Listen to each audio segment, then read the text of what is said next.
सभी व्यूअर्स मेरा नमस्कार। आज की इस वीडियो में आप लोगों को बताऊंगा एनआईए के बारे में। मैं आप लोगों को बताऊंगा कि आप लोग एनआईए ऑफिसर कैसे बन सकते हैं। बहुत लोगों का ड्रीम होता है एनआईए ज्वाइन करना, एनआईए ऑफिसर बनना। बहुत लोगों की क्वेरीज होती थी कि एनआईए ऑफिसर कैसे बन सकते हैं, एनआईए ऑफिसर की सैलरी क्या होती है, क्या लाइफस्टाइल होती है, क्या प्रमोशंस रहती हैं, क्या वर्क प्रोफाइल रहती है, क्या गवर्नमेंट से फैसिलिटीज मिलती हैं, क्या पर्क्स मिलते हैं, क्या फिजिकल स्टैंडर्ड्स होते हैं, क्या मेडिकल स्टैंडर्ड्स होते हैं। तो कुल मिलाकर आज की इस वीडियो में मैं हर चीज आपसे डिस्कस कर लूंगा और इस वीडियो को पूरा देखने के बाद आपको ये पता चल जाएगा कि ये जो एनआईए है इनका काम क्या होता है और आप ये कैसे बन सकते हैं। और इससे रिलेटेड जितने भी आपके डाउट्स हैं, जितने भी आपकी क्वेरीज हैं, वो सारी की सारी क्वेरीज आपकी सॉल्व हो जाएंगी। और एनआईए के बारे में तो आपको पता ही होगा कि जैसे सीबीआई एक बहुत पावरफुल, बहुत जबरदस्त डिपार्टमेंट है, वैसे ही एनआईए भी एक बहुत पावरफुल, बहुत जबरदस्त डिपार्टमेंट है। और पिछले कुछ समय में मूवीज देखकर और वेब सीरीज देखकर तो लोगों का क्रेज इसके लिए और ज्यादा बढ़ गया है। और बहुत सारे लोगों का ड्रीम, मतलब लोगों का ड्रीम पहले भी था, लेकिन बहुत सारे लोगों का ड्रीम पोस्ट शेप बढ़ गई है। मतलब बहुत सारे लोग चाहते हैं अभी भी एनआईए ऑफिसर बनना। एनआईए से रिलेटेड आपके जितने भी डाउट्स हो सकते हैं, जैसे कि इसमें क्या फिजिकल स्टैंडर्ड्स होते होंगे, आपको क्या फिजिकल फिटनेस चाहिए इसको ज्वाइन करने के लिए, क्या आपके मेडिकल टेस्ट होंगे, क्या गर्ल्स के लिए जॉब सूटेबल है या सिर्फ बॉयज के लिए सूटेबल है, आपको अगर यूपीएससी की प्रिपरेशन करनी है तो आपके लिए जॉब कैसी है, आपको क्या सैलरी मिलेगी, मतलब कुल मिलाकर जितनी भी चीजें हैं वो सारी की सारी चीजें आपके साथ डिस्कस कर लूंगा। लेकिन वीडियो स्टार्ट करने से पहले जिन लोगों ने अभी तक हमारे चैनल्स को सब्सक्राइब नहीं किया, हमारे सारे चैनल्स को सब्सक्राइब कर दो। एक चैनल तो ये है जिस पर आप वीडियो देख रहे हो, उसका नाम है कपूर गुरुकुल। एक हमारा और चैनल है कपूर गुरुकुल क्लासेस, जिस पर हम आपको free of cost education provide करते हैं। मेरा नाम निशांत कपूर है। आप में से बहुत सारे लोग मुझे जानते होंगे, जो मुझे नहीं जानते उन्हें बता देता हूं कि मैंने एसएससी सीजीएल 3 बार क्रैक किया है। सीजीएल 2018 मेरा फर्स्ट रैंक था और फर्स्ट रैंक में मुझे मेरी ड्रीम पोस्ट मिल गई थी। सीजीएल 2019 भी मैंने क्रैक किया था। 20 का मैंने सिर्फ प्रीलिम्स दिया था, प्रीलिम्स मैंने क्रैक कर लिया था, उसके बाद मैं आगे के स्टेप्स में नहीं गया था। एसएससी सीपीओ 2018 मेरा फर्स्ट रैंक था और सीपीओ 2018 में भी मैंने बहुत अच्छा स्कोर किया था। एनआईए जो डिपार्टमेंट है ना, ये बहुत पावरफुल डिपार्टमेंट है। सीबीआई के बारे में तो आप में से ऑलमोस्ट सबने सुना ही होगा। जैसे सीबीआई बहुत पावरफुल डिपार्टमेंट है, वैसे ही एनआईए बहुत पावरफुल डिपार्टमेंट है। तो हर चीज डिस्कस करेंगे। सबसे पहले आपको ये बताता हूं कि एनआईए को ज्वाइन करने के 3 तरीके मैं आपको आज की वीडियो में बताने वाला हूं कि आप एनआईए को कैसे कैसे ज्वाइन कर सकते हैं। 3 में से वैसे तो और भी तरीके होते हैं, लेकिन मैं आपको जो मोस्ट कॉमन, जो मोस्ट सबसे ज्यादा जिस तरीके से लोग ज्वाइन करते हैं वो तरीके बता देता हूं। तो जो सबसे कॉमन तरीका है, जो मोस्टली लोग जिस तरीके से एनआईए को ज्वाइन करते हैं, और वो तरीका मतलब सबसे बढ़िया तरीका है, और उस तरीके से एनआईए जैसी और भी बहुत सारी नौकरियां मिल सकती हैं, वो है एसएससी सीजीएल नाम का एक पेपर होता है। एसएससी सीजीएल यानी कि कंबाइंड ग्रेजुएट लेवल का एग्जाम होता है। उस एग्जाम के थ्रू आप लोग एनआईए में डायरेक्ट सब इंस्पेक्टर लग सकते हैं, यानी कि आप लोगों को डायरेक्ट सब इंस्पेक्टर की पोस्टिंग मिलेगी अगर आप लोग उस एग्जाम को क्लियर कर लोगे तो। और जो लोग भी एसएससी सीजीएल की प्रिपरेशन कर रहे हैं, इस लेवल के किसी भी और एग्जाम की प्रिपरेशन कर रहे हैं ना, उन लोगों के लिए डिस्क्रिप्शन में मैंने एक लिंक दिया है। ये फ्री प्रैक्टिस मॉक टेस्ट का लिंक है। इस लिंक में जाकर आप लोग फ्री प्रैक्टिस मॉक टेस्ट लगा सकते हो। ये मॉक टेस्ट बिल्कुल फ्री ऑफ कॉस्ट है और इसका जो इंटरफेस है ना, वो बिल्कुल जैसे एक्चुअल एग्जाम में जो आपका एक्चुअल में पेपर होता है, बिल्कुल वैसा आपका इंटरफेस है। और लेवल भी काफी हद तक मिलता जुलता है एक्चुअल एग्जाम से। और जो नए पैटर्न पर, जो आपका एसएससी सीजीएल का नया पैटर्न आ गया, उस पैटर्न पर बेस भी आप लोगों को मॉक टेस्ट मिल जाएंगे इसमें। तो भाई नीचे डिस्क्रिप्शन में जाओ, फ्री प्रैक्टिस मॉक टेस्ट का लिंक है, वहां जाकर अपना मॉक टेस्ट लगाओ और अपना स्कोर मेरे साथ मेरी इंस्टाग्राम आईडी पर शेयर करो। मैं आपकी हेल्प करूंगा आपका एनालिसिस करने में और आपको बताऊंगा कि आप अपना स्कोर कैसे इंप्रूव कर सकते हो। अब बताते हैं कि एसएससी सीजीएल से जो लोग एनआईए ज्वाइन करते हैं, ये एनआईए में सब इंस्पेक्टर लगते हैं। ये ग्रुप बी ऑफिसर होते हैं और ऑल इंडिया पोस्टिंग होती है इनकी। ऑल इंडिया पोस्टिंग यानी कि ऑल इंडिया ट्रांसफरेबल जॉब्स होती हैं, कहीं पर भी इनकी पोस्टिंग हो सकती है।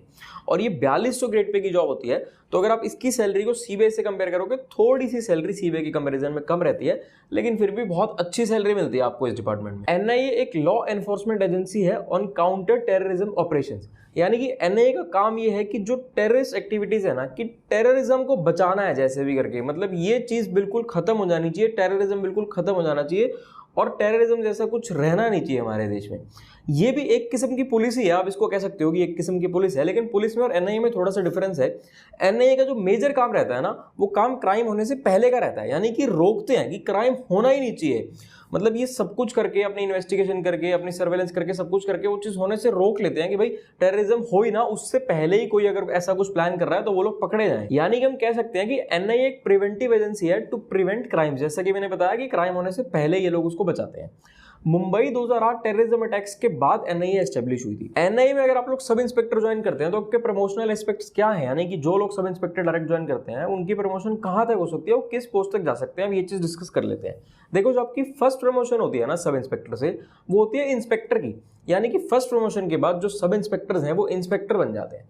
इंस्पेक्टर के बाद जो नेक्स्ट प्रमोशन रहती है, नेक्स्ट प्रमोशन में वो लोग डीएसपी बन जाते हैं। डीएसपी के बाद नेक्स्ट प्रमोशन में वो लोग एएसपी बन जाते हैं। एएसपी के बाद नेक्स्ट प्रमोशन में लोग एसपी बन जाते हैं। हैं, एसपी के बाद नेक्स्ट प्रमोशन में लोग एसएसपी बन जाते हैं। यानी कि हम कह सकते हैं कि एनआईए में जो प्रमोशंस हैं वो बिल्कुल पुलिस की तरह और सीबीआई की तरह ही हैं, और एनआईए भी एक किस्म की पुलिस ही है। अब देखो, जो लोग यंग एज में एनआईए को ज्वाइन कर लेते हैं एज ए सब इंस्पेक्टर, वो लोग कहाँ तक जा सकते हैं? देखो, जनरली तो जिन्होंने एक ठीक एज में, एक यंग एज में ज्वाइन कर लिया, वो लोग एसपी तक उनके जाने के चांसेस रहते हैं। लेकिन देखो, अगर कुछ लोगों ने थोड़ा लेट ज्वाइन किया तो आप कह सकते हो कि वो एएसपी तक पहुंच पाएंगे, और किसी ने बहुत ही यंग एज में ज्वाइन कर लिया और कोई बिल्कुल एक्स्ट्रा ऑर्डिनरी है तो ये भी कह सकते हो कि वो लोग एसएसपी तक भी जा सकते हैं। लेकिन जनरली आप मानकर चलो कि एसपी तक उनके जाने के चांसेस हैं। अब बात कर लेते हैं इनकी सैलरी के बारे में। देखो, इनकी जो सैलरी होगी ये 4200 ग्रेड पे की जॉब है, यानी कि लेवल 6 की जॉब है। तो जो इनकी ग्रॉस सैलरी होती है ना, मैं सैलरी के अंदर ज्यादा डीप डिटेल्स आपको नहीं देना चाहता, क्योंकि अगर ज्यादा डीपली एक्सप्लेन करूंगा तो ये वीडियो लंबी बन जाएगी, उसके लिए आप कहोगे तो एक अलग वीडियो बना दूंगा। लेकिन अगर हम एक अप्रॉक्सीमेट बात करें तो इनकी जो ग्रॉस सैलरी होगी वो अप्रॉक्सीमेटली 70,000 प्लस बन जाएगी। यानी कि जो इनिशियल जो उनको पहली सैलरी ग्रॉस सैलरी मिलेगी, आप कह सकते हो कि वो 70,000 प्लस बन सकती है। अब बात कर लेते हैं कि एनआईए ज्वाइन करने के लिए, एनआईए सब इंस्पेक्टर बनने के लिए आपको क्या फिजिकल रिक्वायरमेंट्स है, क्या फिजिकल स्टैंडर्ड चाहिए, क्या आपका फिजिकल टेस्ट होगा, क्या आपका मेडिकल टेस्ट होगा। देखो, जो आप लोगों की हाइट होनी चाहिए ना, मेल्स के लिए तो हाइट होनी चाहिए 170 सेंटीमीटर और फीमेल्स के लिए हाइट होनी चाहिए 150 सेंटीमीटर। ये मिनिमम हाइट है, इससे ज्यादा भले ही आपकी हाइट हो जाए लेकिन इससे कम आपकी हाइट नहीं चलेगी। इसके बाद जो मेल्स के लिए चेस्ट चाहिए वो चाहिए 76 सेंटीमीटर विद एक्सपेंशन, और जो आई साइड है वो आपकी 6/6 इन वन आई और 6/9 इन अनदर आई हो सकती है, विद और विदाउट ग्लासेस। यानी कि कहने का मतलब ये है कि आपको जो चश्मा लगा हो या ना लगा हो, लेकिन चश्मा लगा होने के बाद आप लोगों को क्लियरली दिखना चाहिए, आपकी विजन क्लियर होनी चाहिए। बाकी कोई एज सच इसके लिए बहुत ज्यादा ऐसी हार्ड फिजिकल रिक्वायरमेंट्स नहीं है, मतलब आर्मी जैसा फिजिकल या मेडिकल नहीं होता इसका, बिल्कुल बेसिक रहता है। जो मैंने आपको रिक्वायरमेंट बता दी, हाइट की, चेस्ट की, आईसाइट की, विजन की, मेन मेजर रिक्वायरमेंट्स यही है। बाकी बिल्कुल बेसिक रिक्वायरमेंट्स होती हैं, जैसे कि मतलब कोई ऐसी मेजर बीमारी नहीं होनी चाहिए किसी को। आप लोग नॉर्मल जैसे एक फिट इंसान होता है वैसे एक फिट इंसान होने चाहिए आपको कोई ऐसी मेजर डिजीज नहीं होनी चाहिए। बाकी इसका मेडिकल और फिजिकल बिल्कुल बेसिक होता है, कोई ऐसा आर्मी जैसा बहुत मुश्किल नहीं होता। लेकिन हाँ, जो ये जॉब है, जॉब बहुत एडवेंचरस है, बहुत लाजवाब, बहुत शानदार नौकरी है। अच्छा, जिन लोगों को ये नहीं बताना कि इसके लिए एजुकेशन रिक्वायरमेंट्स क्या है, एजुकेशन क्वालिफिकेशन क्या चाहिए, उनको बता देता हूँ कि एसएससी सीजीएल का जो एग्जाम है उसमें कोई भी पोस्ट हो, उसके लिए जो एजुकेशन रिक्वायरमेंट रहती है वो ग्रेजुएशन रहती है। आपको ग्रेजुएशन होनी चाहिए, चाहे ग्रेजुएशन का मतलब चाहे आपने बीकॉम करी है, आपने बीए करी है, आपने बीटेक करी है, कुछ भी करी है, आपकी ग्रेजुएशन कंप्लीट होनी चाहिए, तो आप एसएससी सीजीएल का फॉर्म भर सकते हो। और भाई एजुकेशन रिक्वायरमेंट एनआईए की पोस्ट के लिए, क्योंकि एसएससी सीजीएल के लिए वही है। अब बात करते हैं इनके लाइफस्टाइल के बारे में और इस नौकरी में क्या फायदे हैं, क्या नुकसान है। यानी कि हर नौकरी के प्रोज एंड कॉन्स भी होते हैं, हर सिक्के के दो पहलू होते हैं। वैसे ही हम बात करेंगे कि इस नौकरी के क्या फायदे हैं, क्या नुकसान है। तो भाई पहले बात कर लेते हैं फायदे के बारे में। फायदा तो आप लोग देखो कि कितना बढ़िया आप लोगों का लाइफस्टाइल हो जाएगा अगर आप लोग इस जॉब में चले जाओगे। बहुत एडवेंचरस जॉब है, और सबसे बढ़िया चीज सोशल रिस्पेक्ट। अगर आप किसी को बताओगे कि मैं ऐसे इंस्पेक्टर हूं, मैं ऐसे सब इंस्पेक्टर हूं, तो आप ये देखो कि आपको कितनी सोशल रिस्पेक्ट मिलने वाली है, आपको कितनी इज्जत मिलने वाली है, आप लोगों को बहुत पावर्स मिलने वाली हैं। बहुत पावरफुल जॉब होती है। आपकी सैलरी बहुत अच्छी होगी, इतनी बढ़िया सैलरी, मतलब आपको इनिशियल सैलरी इतनी अच्छी मिलेगी कि आपको देखो इसी चीज से आपको मोटिवेट हो जाना चाहिए, और आपको इस चीज से बहुत मोटिवेशन मिलनी चाहिए कि थोड़ी सी पढ़ाई कर आपकी इतनी अच्छी नौकरी लगती है जिसमें आपको इतनी रिस्पेक्ट मिलेगी, इतनी अच्छी सैलरी मिलेगी, थ्रिल वाली नौकरी होगी, मतलब कुल मिलाकर मजेदार काम होगा, मजा आ जाएगा आप लोगों को। अब अगर इसके नुकसान की बात करें तो देखो, जैसे हर चीज का फायदा होता है कुछ ना कुछ नुकसान तो होता ही है, तो थोड़ा सा उस पर डिस्कस कर लेते हैं। देखो, सबसे ज्यादा जो लोगों को दिक्कत आती है इसमें वो ये आती है कि ऑल इंडिया ट्रांसफरेबल जॉब है, इसमें ट्रांसफर होते रहते हैं। लेकिन भाई क्या हो गया, कोई दिक्कत नहीं है। जिनको ऑल इंडिया ट्रांसफर से दिक्कत ना हो वो लोग इस पोस्ट को भरो और एंजॉय करो इस पोस्ट को। उसके बाद थोड़ा सा ना इसमें वर्कलोड ज्यादा रहता है, थोड़ी सी स्ट्रेसफुल रहती है, क्योंकि देखो काम कैसा है, इतना सेंसिटिव काम है, तो वर्कलोड तो रहेगा ही, थोड़ा सा स्ट्रेस तो रहेगा ही। लेकिन आप ये सोचो कि आप वहां पर देश के लिए काम कर रहे हो, आप अपनी देश की रक्षा कर रहे हो, तो आप अपने देश के लिए कुछ कर रहे हो, तो आप ये नुकसान मत देखो, आप ये देखो कि आपको कितना मजा आने वाला है, और आपके लिए कुल मिलाकर बहुत बढ़िया नौकरी है। अब अगर बात करें इसकी यूनिफॉर्म के बारे में, तो क्या आपको कोई यूनिफॉर्म मिलती है, जैसे पुलिस को यूनिफॉर्म मिलती है, क्या ऐसी कोई आपकी यूनिफॉर्म होती है? तो भाई ऐसी तो आप लोगों की कोई यूनिफॉर्म नहीं होती है, लेकिन आप लोगों ने देखा होगा जैसे सीबीआई को जैकेट मिलती है, ब्लेजर मिलता है, उसी टाइप से एनआईए को भी जैकेट मिलती है, एनआईए लिखा होता है, लेकिन कोई एज सच कोई पुलिस जैसी यूनिफॉर्म नहीं होती है, और जनरली ये ऑफिसर्स सिविल यूनिफॉर्म में ही रहते हैं। नेक्स्ट बात कर लेते हैं कि क्या ये जॉब गर्ल्स के लिए सूटेबल है या नहीं। तो भाई गर्ल्स के लिए जॉब सूटेबल है, वैसे तो कोई एज सच कोई दिक्कत नहीं है, बस एक छोटी सी दिक्कत जो है वो ये है कि ऑल इंडिया ट्रांसफरेबल जॉब्स है। तो अगर आप इसमें कंफर्टेबल हो कि आप ऑल इंडिया ट्रांसफर में, मतलब आपको कोई दिक्कत नहीं है, तो ठीक है, कोई दिक्कत नहीं है। लेकिन जनरली जो गर्ल्स होती हैं वो इस जॉब को फिल नहीं करती। जनरली गर्ल्स जैसे एएसओ हो गया, या इनकम टैक्स इंस्पेक्टर हो गया, जीएसटी इंस्पेक्टर हो गया, डीए हो गया, मतलब मिनिस्ट्रीज की और जितनी जॉब होगी, जनरली मैंने देखा है कि गर्ल्स उन जॉब्स को प्रेफर करती हैं। बाकी कोई ऐसी दिक्कत नहीं है, जॉब बढ़िया है।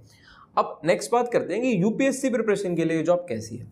भाई देखो, इस जॉब में आप देख रहे हो कि कितना थ्रिल इन्वॉल्व है, वर्कलोड है, थोड़ी सी स्ट्रेसफुल जॉब है, काम ज़्यादा रहता है। तो यूपीएससी प्रिपरेशन के लिए तो ये कहना ठीक नहीं होगा कि ये जॉब ठीक है।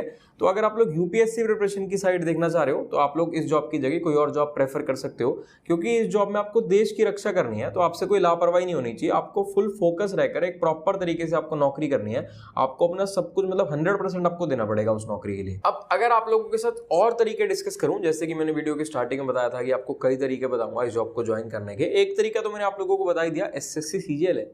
दूसरा तरीका होता है आप लोग यूपीएससी क्रैक करके, आप लोगों ने यूपीएससी क्रैक किया, जैसे जो आईपीएस हैं या और जो ब्यूरोक्रेट्स हैं वो लोग डेपुटेशन पे उनकी पोस्टिंग होती है एनआईए में। जनरली आईपीएस ऑफिसर्स की ही पोस्टिंग रहती है। जो एनआईए के हायर ऑफिसर्स रहते हैं वो जनरली आईपीएस ऑफिसर्स होते हैं, यानी कि यूपीएससी क्रैक करके आप अच्छी पोस्ट पर, एक हायर पोस्ट पर ज्वाइन कर सकते हो।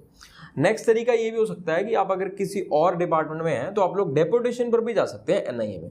तो मेजर तो ये 3 तरीके हैं, और इनमें से भी जो सबसे कॉमन तरीका है वो एसएससी सीजीएल ही है। बाकी वैसे तो और भी एग्जाम्स होते हैं, जैसे सीएचएसएल भी होता है, एमटीएस भी होता है, उनमें भी कुछ पोस्ट निकलती हैं, लेकिन मेजर ये 3 तरीके हैं और 3 में से सीजीएल सबसे कॉमन और सबसे फेमस तरीका है। आप लोगों को मैंने जो जॉब प्रोफाइल बताई है उसका मेन एम ये है, मैं चाहता हूँ कि आप लोगों को हर नौकरी के बारे में पता लग सके, क्योंकि आप लोग इतनी मेहनत करके एग्जाम क्रैक करते हो और कहीं ऐसा ना हो कि आप गलत पोस्ट प्रेफरेंस भर दो। यानी कि आपको पोस्ट प्रेफरेंस वो भरनी चाहिए जो आपके लिए सूटेबल है। इसलिए आपको ऑलमोस्ट हर नौकरी के बारे में पता होना चाहिए कि किस नौकरी में आपको क्या करना है। देखो, किसी को आलू खाना पसंद होगा तो किसी को राजमा चावल खाने पसंद होंगे, किसी को दाल पसंद होगी। इसी तरीके से है तो सारी चीजें बढ़िया, सारी की सारी नौकरियां बढ़िया हैं, लेकिन आपके लिए क्या ज्यादा सूटेबल है। आप ऐसी नौकरी लो जो आप पैशनेटली कर पाओ, क्योंकि एक बार सरकारी नौकरी मिल गई, देखो वैसे तो इतना इजी होता नहीं मिलना, इतनी मेहनत करके सरकारी नौकरी मिलेगी तो करीब 30-32 साल आप लोगों को इस डिपार्टमेंट में नौकरी करनी है। तो कम से कम एक ऐसी अच्छी नौकरी लोगे जहां आप लोगों को मजा आएगा नौकरी करने में, तो आप लोग अच्छे से कर पाओगे। ऐसा ना हो कि मजबूरी में नौकरी करनी पड़ रही है। इसलिए मैं चाहता हूं कि आपको हर जॉब के बारे में बताया जाए। तो अगर आप किसी और जॉब के बारे में जानना चाहते हो तो कमेंट कर देना, मैं कोशिश करूंगा कि उसके लिए भी डिटेल वीडियोस बना दूं। बाकी हमारी प्लेलिस्ट है, जॉब प्रोफाइल्स नाम का हमारा एक प्लेलिस्ट सेक्शन है, हमारी प्लेलिस्ट में चले जाना, वहां पर काफी सारी जॉब्स की ऑलरेडी जॉब प्रोफाइल मैंने बता रखी है। बाकी और जिसके बारे में आप जानना चाहोगे उसके बारे में बता देंगे।